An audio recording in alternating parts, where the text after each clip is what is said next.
voudrais tout de suite rentrer dans le cœur du sujet, un peu spiritualité liturgique, avec d'abord une approche un peu historique.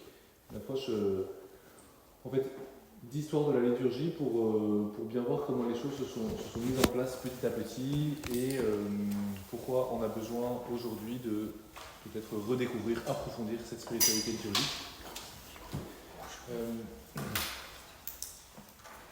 Dans le judaïsme, on peut dire il y a déjà une liturgie synagogale, c'est-à-dire que quand on se réunit à la synagogue, eh bien, on écoute la Torah, on entend un commentaire, sans doute qu'on chante des psaumes aussi. Enfin, il se passe déjà un truc à la synagogue. Donc, le christianisme ne part pas de nulle part, vient déjà de ce contexte juif où il y a rituel de la synagogue, rituel aussi des différentes fêtes juives, en particulier du repas pascal.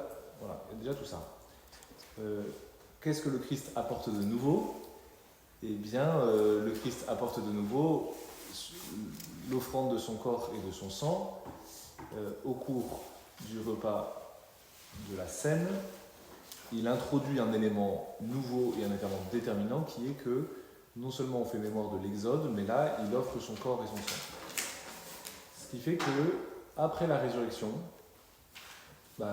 très vite, le signe de reconnaissance ou l'élément fondamental du culte chrétien va être de suivre le commandement du Seigneur, de faire cela en mémoire de lui, et donc de célébrer l'Eucharistie, de reproduire ce que Jésus a fait au cours de son dernier repas. Au 1er siècle, je suis encore dans la partie apostolique, là, dans la période apostolique. Si je regarde l'année liturgique, en fait, j'ai pas vraiment mon calendrier liturgique et mes couleurs liturgiques et tout ça, j'ai rien de tout ça. Je n'ai qu'un seul repère, qui est le dimanche, jour du Seigneur, jour où on fête la résurrection.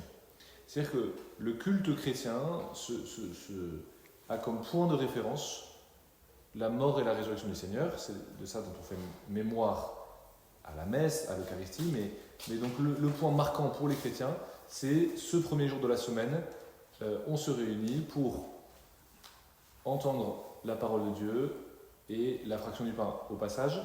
Ce sont deux termes assez techniques, la reconnaissance à la fraction du pain, qu'on retrouve déjà dans le Nouveau Testament, qu'on retrouve en particulier, souvent on commente le récit des disciples d'Emmaüs comme une sorte de description un peu en filigrane de l'Eucharistie, c'est-à-dire qu'il y a à la fois le commentaire des Écritures, et en chemin il nous expliquait la loi et les prophètes, avec justement une lumière christologique, comment tout cela s'accomplit dans le Christ, et puis ensuite on l'a reconnu à la fraction du pain, la partie eucharistique. Donc on a déjà finalement dès le Nouveau Testament cette façon de parler de ce qui va devenir la messe avec ce qu'on appellera, je prends les termes plus récents, mais liturgie de la parole, liturgie de l'Eucharistie, on retrouve ça déjà là. Je reviens à mon dimanche, parce que ça aussi on a deux traces dans le Nouveau Testament de l'importance du dimanche. Une dans les Actes des Apôtres, où on raconte que Saint Paul, le premier jour de la semaine, célèbre, on va le traduire comme ça, célèbre l'Eucharistie. En tout cas, lit les lectures et on a la fraction du pain. Et la liturgie prend tellement de temps qu'un adolescent s'endort, on est en pleine nuit, s'endort et tombe de la fenêtre. Et ça oblige Saint Paul à faire un miracle de résurrection à ce moment-là. Mais en tout cas, ce qui est intéressant dans ce récit, c'est la mention du premier jour de la semaine. Et on a ça aussi dans l'Apocalypse. Le tout début de l'Apocalypse, on a cette mention que la vision a lieu le premier jour de la semaine. Donc c'est deux petits marqueurs pour se dire, au tout début de l'expérience chrétienne et de la prière liturgique, le mystère pascal est central. Au IIe siècle, on commence à avoir les traces, cette fois-ci, d'une célébration annuelle de Pâques. C'est-à-dire qu'au départ, on n'a rien qui structure vraiment l'année. En fait, ce qui structure l'année, les Juifs avaient des fêtes qui structuraient l'année, les 3 grandes fêtes de pèlerinage et tout ça. Les chrétiens, ça va se faire petit à petit. Et donc, premier marqueur, c'est Une fête de Pâques annuelle, on a les traces dès le IIe siècle, et en reprenant le point de repère du 14 Nissan, le jour de la mort du Seigneur, avec quand même une petite querelle entre deux traditions, celle de l'Asie mineure et celle des autres églises. L'Asie mineure qui se dit, puisque le Christ est mort le 14 Nissan, il faut que la Pâque soit forcément le 14 Nissan, quel que soit le jour de la semaine. Et le reste de l'Église disant, non, en fait justement, on a vu cette importance du dimanche, le Christ est ressuscité un dimanche, il faut que la célébration de Pâques soit forcément un dimanche, même si la Pâque juive se décale avec cette histoire de calendrier lunaire, on ne tombe pas toujours sur le même jour, bref. Donc ça fait un petit conflit, ça permet de comprendre pourquoi au concile de Nicée en 325, c'était une question assez chaude quand même, il a fallu justement trancher pour avoir l'unité dans l'Église et dire ce qu'on a actuellement, le jour de Pâques, la célébration annuelle de Pâques doit forcément tomber un dimanche. Et comment est-ce qu'on le fixe ? On récupère la façon de fixer la Pâque juive, c'est-à-dire première pleine lune de printemps. Et à cela, on dit, puisque c'est un dimanche, on rajoute le critère de premier dimanche après la première pleine lune de printemps.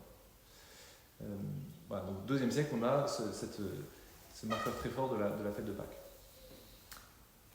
Et petit à petit, on va du coup lui joindre un temps de préparation et un temps de cinquantaine joyeuse, disons. Donc la préparation qui va devenir progressivement le carême, c'est 40 jours de pénitence et de préparation, et la cinquantaine joyeuse qui est notre temps pascal, et puis avec petit à petit l'Ascension et la Pentecôte qui vont sortir un peu du lot. Mais quand on arrive au IVe siècle, vraiment je dirais le bloc de Pâques est en place. Début IVe siècle se met en place un autre bloc très important de notre. Ça permet aussi, en fait, en voyant comment le calendrier liturgique se met en place petit à petit, ça permet de notre calendrier actuel. Donc, une fois que j'ai parlé du temps pascal, l'autre temps de référence de notre année liturgique, c'est Noël. Et c'est au début IVe siècle qu'à Rome, on commence à faire mémoire de l'incarnation. Vous voyez, pas au départ comme une sorte de volonté de célébrer l'anniversaire de la naissance de Jésus, mais plutôt tout de suite avec un aspect théologique de faire mémoire de l'incarnation. Donc on a commencé par Pâques, ça c'est l'événement bouleversant, et puis en fait quand la contemplation du mystère de Christ se poursuit, parce que je prends conscience que celui qui est mort et ressuscité pour mes péchés, en fait c'est Dieu lui-même, c'est le Verbe qui s'est incarné, alors il nous faut une fête pour fêter ça, qui à Rome se met sur le solstice d'hiver pour avoir ce symbolisme de la renaissance de la lumière, justement, là où les Romains célébraient le sol invictus, le soleil invaincu. Les chrétiens disent, nous notre soleil c'est le Christ. Au moment où les jours rallongent, c'est là qu'on va célébrer justement la naissance du Christ. Et ça donne cette fête de Noël célébrée le 25 décembre, avec une petite tradition. Donc à Rome c'est le 25 décembre, et en Orient il y a une autre tradition qui disons pour faire simple, fête l'incarnation plutôt le 6 janvier. Le point d'insistance c'est plutôt le 6 janvier. Je passe pas en détail, mais vous comprenez maintenant pourquoi on a du coup ces deux grandes fêtes, Noël, Épiphanie, 25 décembre, 6 janvier, et unies dans un même mystère, finalement à la fois de l'incarnation et puis aussi de la révélation de l'épiphanie, c'est-à-dire la manifestation du mystère de Christ. Mais ça me met en place mon deuxième gros bloc de mon année liturgique. Et en fait, ces deux choses-là, ces deux gros blocs, c'est ce qu'on appelle le temporal, le cycle temporal, c'est-à-dire dans le temps de l'année liturgique, je fais mémoire des mystères de Christ et les deux principaux mystères, rédemption, incarnation. Quand on arrive au IVe siècle, à la fin du IVe siècle, tout ça est quand même assez bien en place. Ce qui fait que quand d'ailleurs Saint Léon le Grand, début 5e siècle, prêche, on a pas mal de prédications sur les différentes fêtes liturgiques. On a des prédications de carême, on a des prédications sur Noël, des sermons pour l'épiphanie, des sermons pour l'Ascension. Enfin voilà, on a finalement toutes les grandes fêtes liturgiques qui sont en place. Ce qui va se rajouter ensuite, alors je vous ai parlé du cycle de Noël, l'Avent va aussi faire son apparition pour préparer à Noël. Voilà, ça fait partie du cycle temporal. Et à côté de ça, vous avez le cycle du sanctoral, c'est-à-dire les mémoires de saints, qui se développent aussi un peu à la même époque, mais cette fois-ci une logique différente. C'est sur le jour anniversaire de la mort d'un martyr, on se réunit si possible sur sa tombe pour faire mémoire de lui, et c'est ce qui donne la notion de fêter un saint ensuite, de faire mémoire d'un saint. Mais là, du coup, c'est très différent parce que ce qui va compter, c'est les jours anniversaires. Donc, voilà, en fonction des différents saints qui ont marqué la vie de l'Église, on commence à avoir des dates de célébration de ce dies natalis, le jour de la naissance. Ça vous permet de comprendre aussi, quand justement, encore actuellement c'est valable, temporal et sanctoral, avec du coup parfois des choses qui se recoupent, parce que la particularité du temporal, alors c'est que Noël au moins n'est pas mobile, Noël il n'y a pas de surprise, c'est toujours le 21 décembre, alors que Pâques est mobile. Et donc Pâques se déplace un peu, et du coup de temps en temps il peut y avoir des trucs, comme on a eu cette année. 25 mars, normalement, c'est l'Annonciation, mais là, ça tombe dans la Semaine Sainte parce que la Semaine Sainte est liée à la date de Pâques qui bouge, et donc il y a des reports. Enfin, vous voyez, quand on croise un peu ces deux calendriers, de temps en temps, il y a des petits arbitrages à faire, on va dire ça comme ça.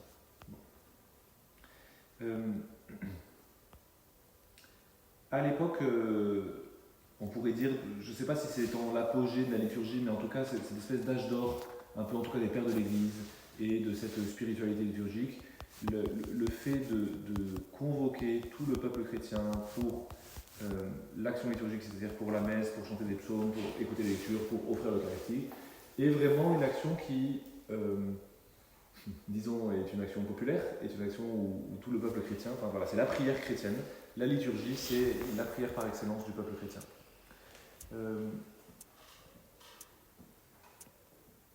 Avec le temps, la liturgie va un peu à la fois s'enrichir et puis un peu évoluer. Il y a peut-être, alors là je vais faire un bond de quasiment de 1000 ans, mais pendant les 1000 ans, disons si je vais entre l'an 500 et l'an 1500 pour faire à gros traits, il y a plein de choses qui n'ont pas bougé. Le canon romain était déjà là et n'a pas bougé, les prières de base n'ont pas bougé, plein de trucs finalement n'ont pas bougé, je dirais, dans les écrits. Par contre, dans la conscience liturgique ou dans la façon de s'approprier la liturgie, il y a eu un petit truc qui a bougé, qui était que de plus en plus, la liturgie a pu devenir une sorte d'affaire du prêtre. C'est lui le spécialiste, c'est lui qui connaît le latin. Et puis, pour le peuple présent, la liturgie peut commencer à devenir un peu étrangère. On se dit, on vient, on m'a dit d'assister à la messe, très bien, j'y vais. Est-ce que je comprends vraiment ce qui se passe ? Je vais dire mon chapelet pendant ce temps-là. Au moins, ça, au moins, je sais que je prie. Alors que ce qui se passe à l'autel, je ne sais pas trop. Bon. Alors, 16e siècle, il y a justement le Concile de Trente qui fait ce constat. Que vraiment il y a besoin d'une sorte de renouveau liturgique, il y a eu des déviations à cause de la réforme protestante aussi dans certains endroits, donc restauration de la liturgie. En fait, l'œuvre de Saint Pie V à ce moment-là, avec le missel qui porte son nom, c'est juste une façon de vouloir, une tentative pour que la liturgie soit davantage finalement le cœur de la prière chrétienne et de la spiritualité chrétienne, que ce ne soit pas l'espèce de truc un peu à part, qui ne nourrit pas la foi, l'espèce de truc un peu formel. Voilà, faut aller à des cérémonies de temps en temps parce que c'est bien, mais en fait, maintenant, quand il s'agit de ma relation personnelle avec Jésus-Christ, je vais m'y prendre tout à fait autrement. Le Concile de Trente veut remettre un peu de la vie là-dedans, et donc d'où cette façon de publier et d'élargir, de mettre à disposition de tous le missel en usage dans l'église de Rome, et de dire voilà, tous les endroits où il n'y a pas de missel qui a plus de 200 ans d'existence, il faut prendre le missel de Rome, comme ça on est sûr que c'est carré et que ça va nourrir la vie des gens. Je passe encore plein d'étapes. l'étape suivante, c'est en fait début XXe siècle, où finalement on refait un peu ce même constat que est-ce que vraiment la liturgie a une influence sur la vie des chrétiens? Est-ce qu'on n'a pas une sorte de... J'exagère peut-être un peu en disant deux églises parallèles, mais on pourrait avoir ça, l'église... Enfin, le côté cérémonie officielle, très fastueuse, très belle, mais qui sont un peu formelles, et est-ce qu'on se nourrit vraiment de ça? Et puis à côté de ça, du coup, on va se rattraper sur les dévotions, les pèlerinages, là au moins ça parle. Bon. Et sous l'impulsion, alors on peut comment dire que ça commence un peu en France avec Don Guéranger à Solesmes, et puis plusieurs vont suivre, l'idée qu'à la fois il faut restaurer la beauté de la liturgie, mais pas la beauté juste pour la beauté pour que ça nourrisse la foi des fidèles. Et tout ça, on va l'appeler le mouvement liturgique. Il y a plein d'acteurs là-dedans, mais début XXe siècle, il y a vraiment cette idée que faisons un effort pour que les chrétiens en fait, connaissent et vivent de cette liturgie et que ce soit pas simplement un truc extérieur. C'est de là que datent justement toutes les éditions de missels français-latin. Pour se dire, en fait, pour qu'un fidèle puisse s'associer à ce qui se passe à l'autel, alors que tout est dit à voix basse et tout ça, donnons-lui, mettons entre ses mains, texte français, texte latin, comme ça, il pourra s'y associer. Donc, tout ça, ça aboutit à...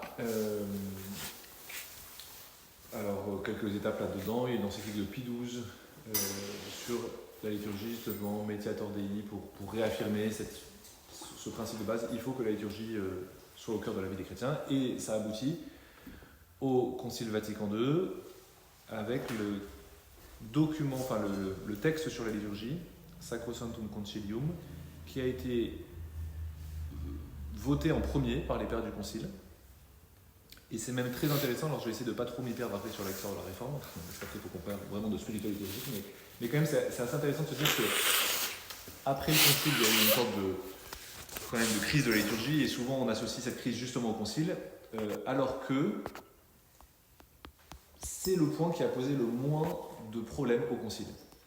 C'est-à-dire que le premier document, le Concile avait commencé à parler, à chercher un truc sur le document, à vouloir promulguer un document sur la révélation, et donc le lien écriture, tradition et tout ça, et tout de suite sont apparus des grands problèmes, donc ils se sont dit, ok, on met ça de côté, ça on va pas réussir à faire. Par contre, la liturgie, en fait tout le monde est à peu près d'accord que il va falloir un petit peu réformer la liturgie selon voilà les principes généraux qu'il faut. Tout le monde est d'accord, très bien. Et après on va laisser ça à une commission qui va être chargée de mettre ça en place et qui va donner le missel de 1970. Mais sur les grands principes de ce document-là, de Sacrosanctum Concilium, vraiment tout le monde est d'accord, quoi. Et quand on lit le Sacrosanctum Concilium, on trouve finalement les grands principes, les espèces de points de référence pour la liturgie. Parmi ces grands principes, il faut quand même que je vous en donne quelques-uns. Il y en a un qu'on a vu par l'histoire, c'est la centralité du mystère pascal. Qu'est-ce qui se passe dans la liturgie? C'est que le mystère pascal du Christ est réactualisé. En fait, je peux être, alors qu'il y a cette distance avec... C'est comme si la distance du temps est abolie dans la liturgie. Par la liturgie, les événements de l'histoire du salut sont mis à mon contact, quoi. Quand je célèbre Pâques, en fait, je ne suis pas si... je ne peux plus me plaindre de n'être pas un des apôtres courant au tombeau, parce qu'en fait, par la célébration liturgique, je suis mis au contact du mystère lui-même. Donc, centralité du mystère pascal. Et puis, alors, deuxième point, qui justement a fait beaucoup de... a été mal compris, on va dire ça comme ça, la notion de participation active, une expression qui revient plusieurs fois dans le texte du Concile, justement, mais quand on comprend le mouvement liturgique depuis le début du XXe siècle, en fait, c'était quoi l'idée? C'est participation active, faisons en sorte que les fidèles se nourrissent vraiment de la liturgie, et que ce ne soit pas un truc juste formel. Donc participation active, finalement, ça veut dire j'arrive à prier la liturgie en quelque sorte.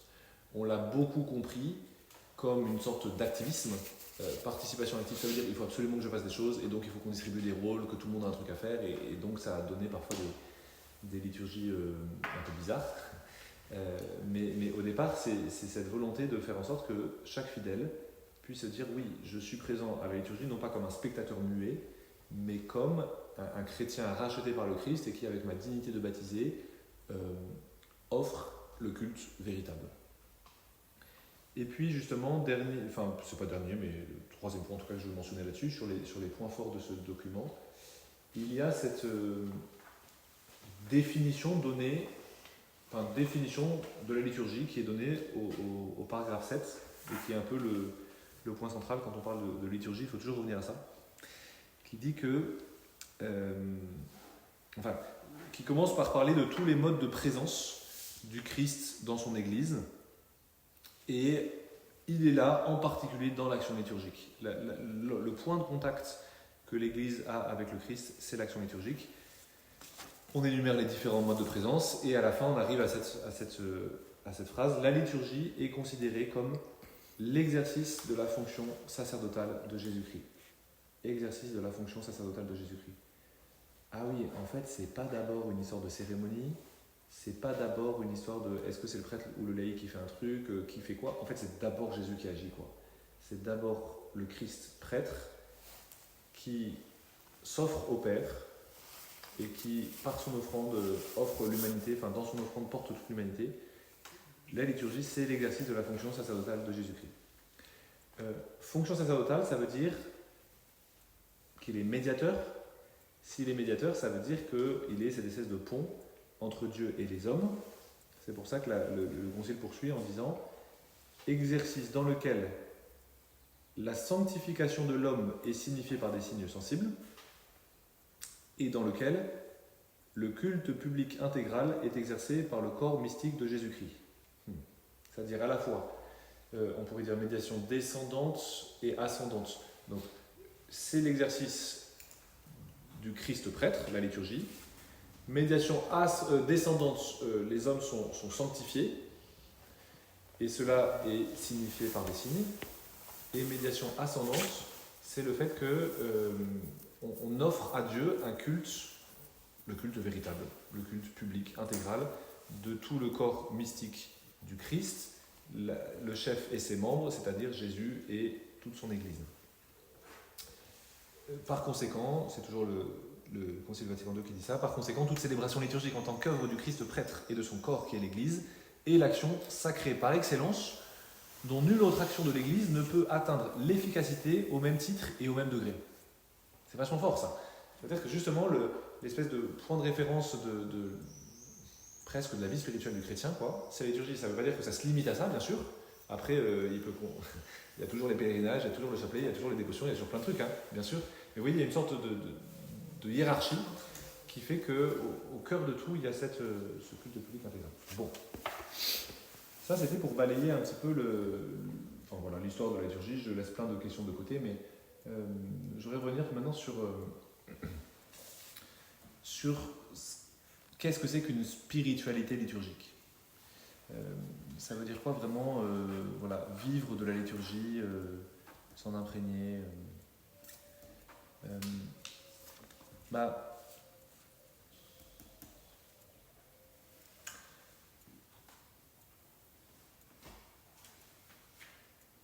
Je prends 3 petits points qu'on retrouve, puis je vais vous parler de Saint Léon après, qu'on retrouve sur la plume de Saint Léon justement. Spiritualité liturgique, c'est chercher à imiter ce que nous célébrons. C'est-à-dire que tout le mystère du Christ qui est célébré dans la liturgie, le but c'est que ça rentre dans ma vie. Alors, il faut que j'arrive à le dire mieux. Une spiritualité liturgique, c'est une spiritualité où la liturgie imprègne ma vie et ma vie est imprégnée de la liturgie. Enfin, il y a un aller-retour entre ma vie et la liturgie. C'est pas si facile que ça parce qu'au départ, c'est même paradoxal. La liturgie, ce qui se passe dans la liturgie, c'est une action gratuite par excellence qui ne ressemble à rien d'autre de ce qu'on fait d'habitude dans la vie profane.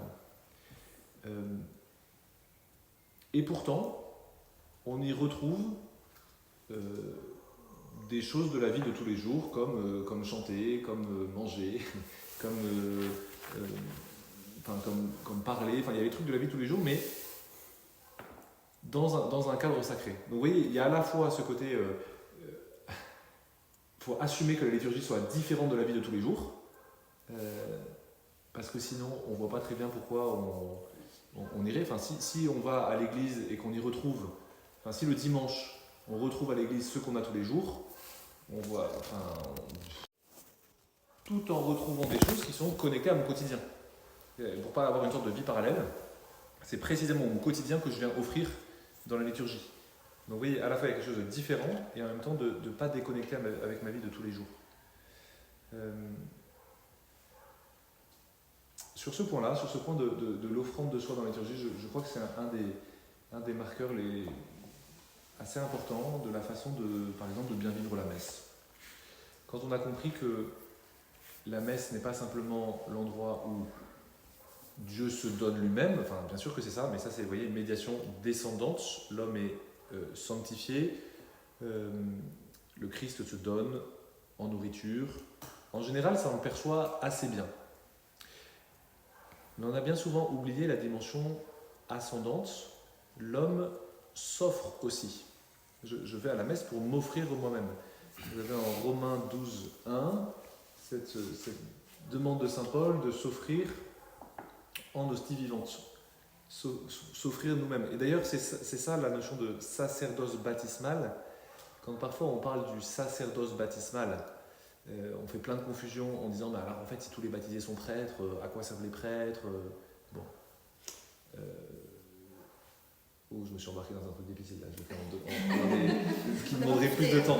Donc non, mais c'est vachement intéressant, mais ça demande un peu de développement. Mais en rapide, le seul prêtre c'est le Christ, le seul médiateur c'est le Christ.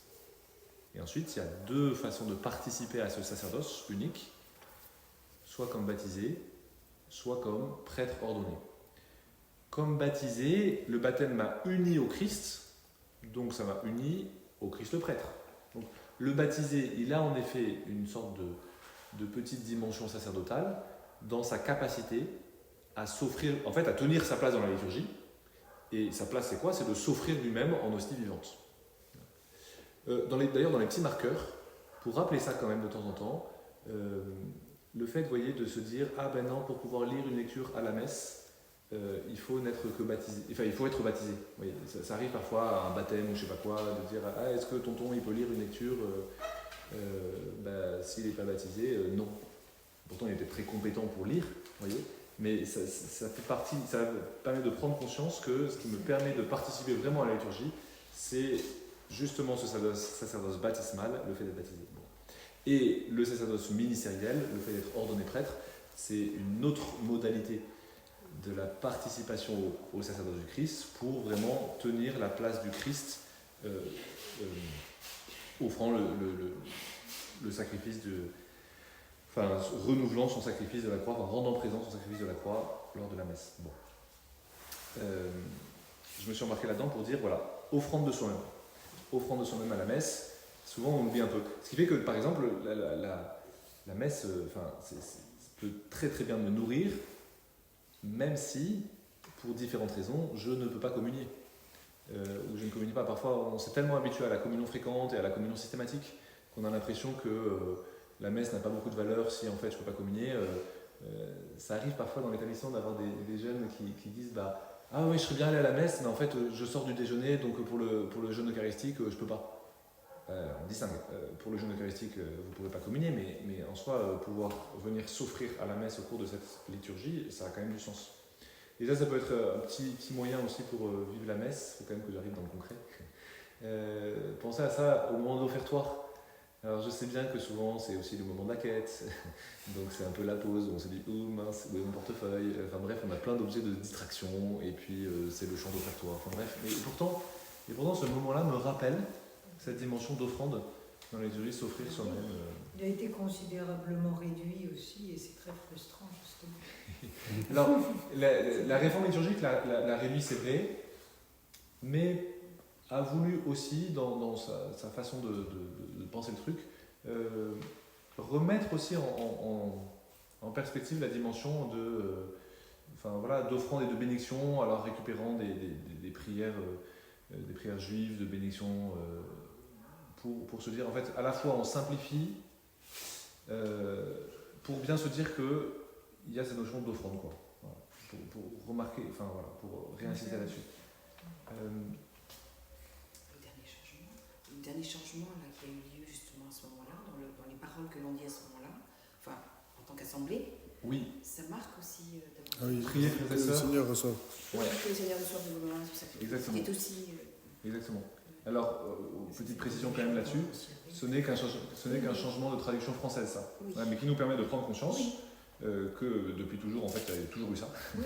Sauf que notre traduction française était un peu trop simplifiée. Oui. Mais on voit bien que. Il y a bien cette.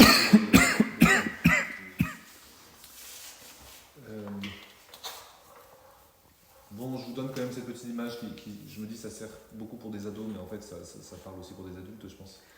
Non, mais c'est vrai, moi j'aime bien cette petite image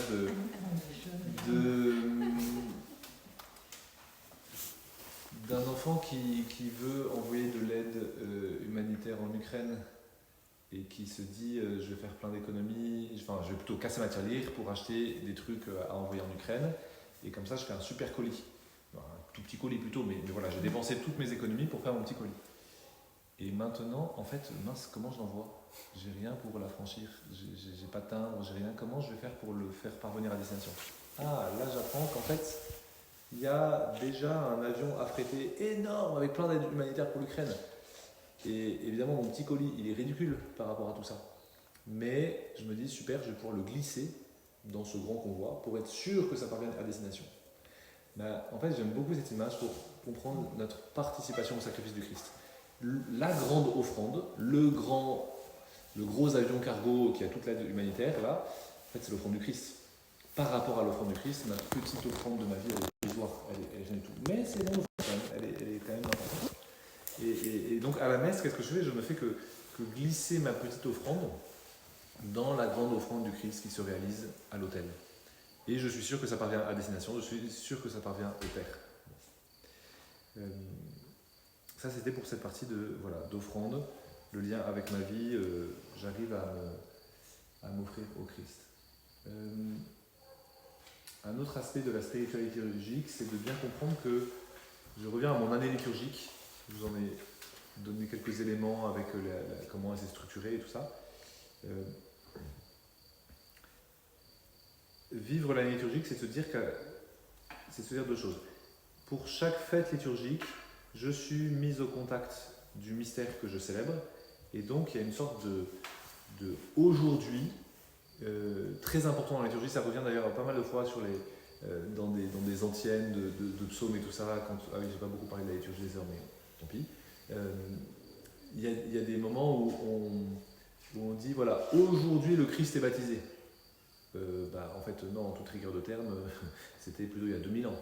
Mais si je suis capable de dire aujourd'hui, c'est justement dans le cadre de la liturgie où je vous ai dit, comme si la liturgie abolissait un peu le temps, me met au contact vraiment du mystère. Donc il y a cette notion de aujourd'hui qui est très forte, je suis au contact du mystère.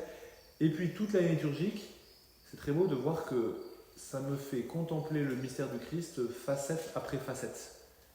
Un peu comme un diamant qui est tellement beau qu'en fait, pour contempler le diamant, je le tourne pour bien voir toutes ses faces, quoi. Le mystère du Christ, c'est la même chose, il est tellement éblouissant que je n'arrive pas à le contempler d'un seul regard, quoi. Donc je tourne le mystère du Christ, facette après facette, et ça me donne toute la liturgique. Il y aurait sans doute plein de choses à débroussailler encore. Il faut que j'atterrisse un peu sur Saint Léon et Saint Grégoire, quand même, pour revenir à nos deux grands saints et à vous donner quelques éléments sur eux, avant peut-être après dans des questions et échanges un peu plus libres, mais revenir soit sur les aspects pratiques, soit sur l'histoire de la liturgie ou quoi. Enfin, voilà. Saint Léon, Saint Grégoire.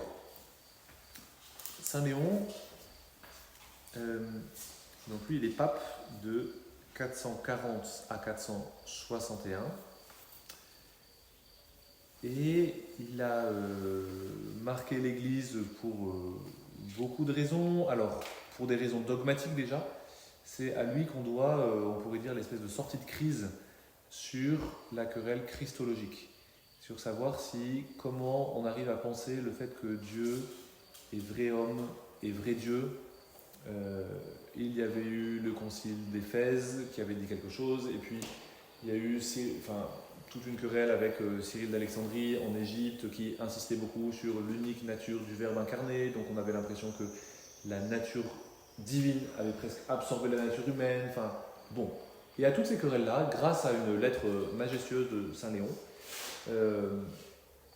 le concile de Chalcédoine, en 451, s'est dit Léon a bien écrit tout ça, on va reprendre sa formulation, et pouf, ça nous a donné le concile de Chalcédoine, à peu près. Mais donc on a eu une grande influence de Léon là-dessus. Deuxième grande chose pour laquelle est connu Saint Léon, cette fois-ci c'est pour des raisons politiques. Sa façon, en fait, quand même, vous imaginez 440-461, c'est quand même pas les meilleures années pour l'Empire romain. C'est les invasions, c'est tout ça. Donc il est quand même connu pour avoir réussi à tenir l'autorité de la ville de Rome là où tout partait un peu en vrille. Et pour avoir, vous avez parfois des représentations très très belles de ça. Il y en a une à Rome d'ailleurs, je sais plus. On l'a vu celle-ci. La représentation de Saint Léon allant au devant d'Attila pour lui dire tu viens pas dans Rome. Alors ça, il arrive avec Attila, mais 3 ans après avec Jean Séric, il n'obtient pas. Il obtient juste que certaines églises ne soient pas complètement pillées et ravagées, ce qui permet d'y mettre la population qui a à peu près la vie sauve. Mais donc on voit cette force politique aussi de Léon le Grand qui, c'est vraiment l'époque où le pape en fait devient l'autorité même civile de la ville de Rome parce que l'empire s'effondre et voilà. Et puis dernière chose justement, c'est cette influence sur la liturgie, cette influence sur voilà, par ses sermons et par son enseignement, Léon le Grand a laissé une petite trace dans la liturgie. Alors, il y a un sacramentaire qui garde son nom, qui s'appelle le sacramentaire léonien. En fait, c'est juste qu'on a retrouvé plein de... Comment on pourrait dire ça, un recueil de prières liturgiques assez ancien. Et on estime que ça a été justement mis au propre sous le pontificat de Saint Léon le Grand. Donc on se dit, sous son pontificat, il y a eu quand même justement une sorte de travail de compilation, d'harmonisation, de structuration de la liturgie. Et on a aussi, de la part de Saint Léon le Grand, justement pas mal de formulations qui sont rentrées dans nos préfaces, dans les oraisons de la messe, par exemple à l'Ascension. À l'Ascension, il me semble que c'est la préface de l'Ascension, j'aurais dû vérifier, ou la collecte, qui dit, en fait je crois qu'il y a les deux, qui dit l'Ascension du Christ est déjà notre provexio, notre élévation en quelque sorte, enfin, notre promotion, je ne sais pas très bien comment dire ça, et puis parce que, en gros, la tête est déjà au ciel, et nous, le troupeau, là, on va aller là où est déjà notre pasteur. Bon, je vous fais ça en très rapide. Ça, c'est des thèmes que vous avez dans l'Ascension, mais en fait qui proviennent d'un sermon de Saint Léon le Grand sur l'Ascension. Donc ça a marqué dans notre liturgie actuelle, sans s'en apercevoir. Enfin, c'est très beau quand on va chercher le truc. On voit que en fait, cette collecte-là, elle a été composée avec justement des morceaux de ce sermon de Saint Léon le Grand, et pareil pour la préface. Donc il y a pas mal d'expressions de Saint Léon le Grand qui se retrouvent dans la messe. Un petit mot sur Grégoire le Grand, qui a donné son nom aussi au chant grégorien, justement, qui sans doute commence à justement se développer à cette époque-là. C'est très dur de savoir comment se chanter, comment se chanter les différents psaumes et tout ça, les différents cantiques, parce que précisément on n'a pas d'enregistrement, on n'a qu'une tradition de bouche à oreille. Mais en tout cas, justement là aussi, Grégoire, sous le pontificat de Grégoire le Grand, donc là par contre, on est entre 590 et 604, donc on est 150 ans après, sous le pontificat de Grégoire le Grand. Là encore, la liturgie romaine continue de se structurer et de développer aussi le chant qui va porter le nom de Grégoire le Grand. Grégoire le Grand, de nouveau, personnage politique très important. Avant d'être pape, il avait déjà été préfet de Rome, justement. Enfin, il avait déjà été l'espèce d'administrateur civil de Rome. Puis, il a eu une expérience monastique. Il a transformé sa maison en monastère avant d'être un peu contre son gré élu évêque de Rome et à devoir administrer la ville, du coup, pendant 14 ans. Et administrer l'église aussi pendant 14 ans. Quelques éléments qui font aimer Grégoire le Grand quand même, il y en a plein. Il y a le fait que c'est grâce à lui qu'on connaît Saint-Benoît, par exemple. C'est grâce à lui qu'on connaît la vie de Saint-Benoît. C'est lui qui a écrit la vie de Saint-Benoît et qui nous donne tous les détails sur la vie de Saint-Benoît. Donc voilà, lui-même étant fils de Saint-Benoît, nous en donne le récit, nous donne évidemment plein de commentaires, plein de sermons, et nous a donné aussi la règle pastorale. Bon, là je sors un peu de la liturgie, mais un document aussi très intéressant sur, enfin très intéressant surtout pour nous, sur comment être un bon pasteur, sur voilà, que doit faire quelles règles pour les pasteurs, comment à la fois encourager les forts et les faibles, comment être accessible aux pauvres et aux puissants. Enfin, à chaque fois, il a une façon de, chapitre après chapitre, de dire comment s'occuper de tout le monde, quoi, et comment faire du bien à tout le monde. Grégoire le Grand est aussi connu pour avoir porté l'évangélisation en Angleterre, avoir envoyé des missionnaires en Angleterre, ce qui a donné d'ailleurs un jeu de mots, jeu de mots en latin. Il voit sur un marché aux esclaves des gens et il comprend pas il leur demande d'où ils viennent, et puis il comprend que ce sont des angles. Et donc il dit, comme ils ont belle apparence et tout ça, il dit, non, pas non angli sed angeli, non pas des angles mais des anges. Et donc il faut absolument qu'on vous envoie des missionnaires dans votre contrée lointaine, là. Donc il organisera aussi cette mission-là. Bon, donc on a ces deux grandes références, Léon et Grégoire, comme deux grands papes sous le pontificat desquels la liturgie romaine s'est structurée, s'est développée et s'est réformée. Ça fait bien longtemps que je parle. Au moins que je m'arrête là. Et après, ça peut permettre, en plus comme on n'est pas très nombreux, de faire, après par question-réponse ou par Je crois que Saint Léon, il est